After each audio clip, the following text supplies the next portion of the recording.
Hello YouTube, 잘 지내요? Hope you guys are doing well. I really do, because in Korea it is a mess.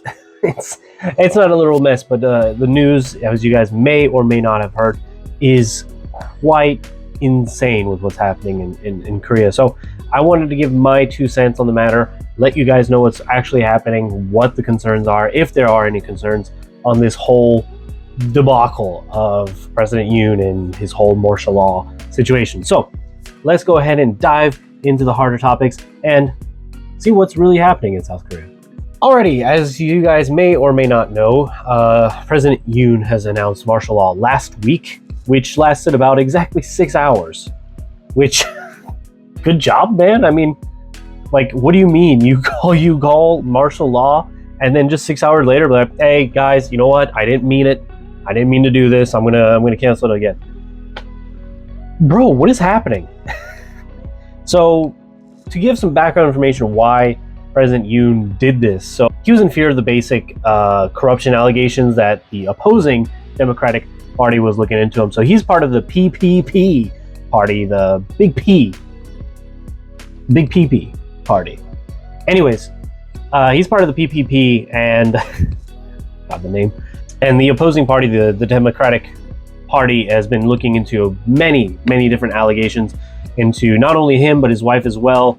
For example, for taking some luxurious items or luxury brand items in response for political favors, etc. So there have been many allegations against Yoon. However, his party has been covering every single allegation back to back because of Mr. Han Dong-hoon, who is a prosecutor much like Mr. Yoon was. And unfortunately, prosecutors in this country have a lot of power. I mean, in some ways it can be good, but they can just storm in and raid the place and block information as much as they want to, and ultimately kind of decide who gets to be president in some cases. So prosecution does have a lot of pull here, and that's why Yoon has been able to kind of dodge out of the allegations and avoid punishment, so to speak. However, the allegations and, well, I should say the punishments were coming closer and closer, so he called martial law, which, by the way, is not something that should be called upon unless there is some, wartime situation. There is no wartime situation. We're not getting attacked. It's just completely insane. So he called this because he wanted to stop the opposition from coming in and give himself time to actually, some people say that he was going to stage a coup. Could have been a coup.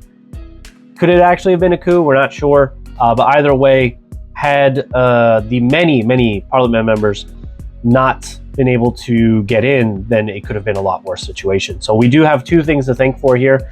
We have the many protesters and regular people who are out there in the freezing cold, true heroes, so to speak, out there trying to get people, or trying to get Yoon, trying to get him impeached, but at that time, trying to get it so that way the parliament members could get in. And Yoon himself had brought the military to stop them from going in, but there was like 2 things that happened. I don't know exactly what the military guys were told, or maybe it was their own decision, but they apparently somehow let the members in without really checking, because they were supposed to be checking. But I think just at one point they stopped checking and people were coming in. And you had the mass of public protests also kind of hindering their work to prevent parliament members from coming in. I mean, they're not going to fire on people, that's like the only thing they could do, but obviously they're not going to do that. So all parliament members were able to go in, and in a unanimous vote, canceled the martial law. So no problems there. However, this whole situation has been going on for at least a week, 2 weeks now, and it's kind of a hot issue of many protesters out there are calling for Yoon's impeachment and telling him he needs to step down, go to jail, and all of this stuff. Okay, sure, great.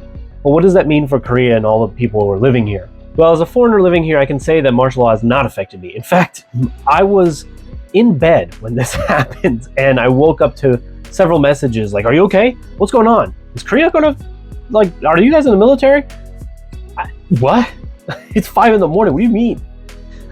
So my shock was not till the later morning, which, again, by that time, martial law was canceled. So nothing to really think about, I guess, at that point. So all foreigners living here, I think, there are no problems. There are nothing going on. There's no bad situation. It's just an overall tough political situation in general, because we have, you know, President Yoon, who's most likely going to get impeached and probably not going to serve another term. Then we have the other PPP's leader, Han Dong-un, who is questionably not a good guy either, because he's the one who dug up and found all this bad information on various other political opponents, as well as Yoon himself, and is now fighting to try and get the party to oust Yoon together. Then on the other side, you have the Democratic leader, Lee Jae-myung, who's getting arrested. He basically made false statements during the election campaign and lied about illegal happenings. So you got one side who we could have a president, you know, because the PPP is full of corrupt. But they're also corrupt and doing bad things. So what's going to happen to Korea? Oh, I don't know, because, dude, there's like nobody that's fit to be president right now.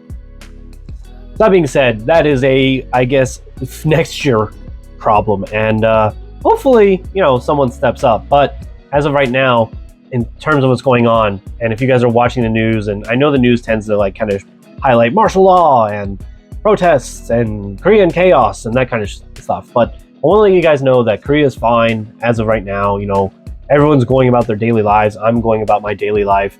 Nothing really drastic is happening outside of just, you know, the kind of infighting between Yoon and Han Dong-un and a little bit of Lee Jae-myung, and within the PPP party as well.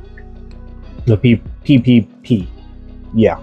Anyways, this whole situation is kind of just a huge explosion of bad things happening at once, and President Yoon was the one to kind of basically kick it off with his martial law. So if there was no martial law in any way, there still would have been a lot of things either revealed or brought up, or there would have been protests either way at some point because of all the allegations and criminal activities that are going on. So not much different than a normal day. So if you guys are wondering what's going on in Korea, this is exactly what's happening. I am here to tell you that South Korea is fine. If you guys were wondering about traveling safe. There's no actual alarming issues. Korea, I want to let you guys know that. And just some crazy political shenanigans. That's really, that's to put it lightly. So obviously I'm keeping watching the news and paying attention and trying to make sure that, you know, it is still safe. And if there is any kind of dangerous situation, I'll try to let you guys know. Or if there's something that's going on, I'll try to let you guys know as well. But that being said, Korea is totally safe. So don't worry, guys. If you guys want to know more information about this situation, I would check out the Diplomat or the Korean Herald. They've been kind of updating on this all the time, as well as other various media outlets. Try not to just look at your country's information. Try to look at Korea's sources of information. These might be a bit more fitting to the actual what's going on. But as of right now, most people are just at homes, stuck in front of their TVs, trying to see what's going to happen. So hopefully this situation does get resolved pretty soon. But I wanted to give this quick video to let you guys know what's going on, and to also let you guys know that, you know, it's not as dangerous of a situation as it could be. So hopefully this information helped. And if you guys have any further questions about what's going on, please leave a comment down below. Please let me know. And thank you guys so much for watching. And then hopefully next week we'll actually have a more, you know, sidetrack video, because again, I wanted to do this to share information with you guys. So I'll see you next week for another awesome video, exploring Seoul, going somewhere, having fun. Peace out, and thanks as always, YouTube.